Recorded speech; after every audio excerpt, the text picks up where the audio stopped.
অযোধ্যায় তখন গভীর নীরবতা। সময় এসে গিয়েছিল। যমরাজ স্বয়ং এসেছেন প্রভু শ্রীরামকে তার ধামে নিয়ে যেতে। কিন্তু একটি সমস্যা ছিল। হনুমানজি সব সময় রামের পাশে থাকতেন। তিনি কখনো তার প্রভুকে চোখের আড়াল হতে দিতেন না। যমরাজ বললেন, প্রভু, হনুমানজি সামনে থাকলে আমি আপনাকে নিয়ে যেতে পারব না। রাম মৃদু হেসে কিছুক্ষণ ভাবলেন। তারপর নিজের সোনার আংটিটি খুলে মাটির ছোট্ট একটি গর্তে ফেলে দিলেন। তিনি হনুমানজিকে বললেন, হনুমান, আমার আংটিটা খুঁজে এনে দাও। প্রভুর আদেশ শুনে হনুমানজি সঙ্গে সঙ্গে ছোট রূপ ধারণ করে গর্তের ভিতরে ঢুকে গেলেন। গর্তটি ছিল অদ্ভুত গভীর, যেন শেষই নেই।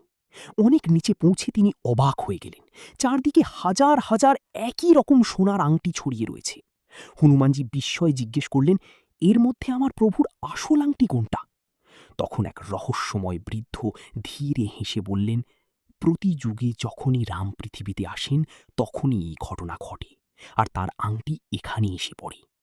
হনুমানজি বুঝতে পারলেন, প্রভু রাম শুধু একজন রাজা নন, তিনি অনন্ত চিরন্তন পরমেশ্বর। যখন হনুমানজি ফিরে এলেন, তখন রাম ইতিমধ্যেই নিজের ধামে ফিরে গেছেন। হনুমানজি চোখে জল নিয়ে আকাশের দিকে তাকিয়ে বললেন, প্রভু, আপনি আজও আমার হৃদয়ে আছেন।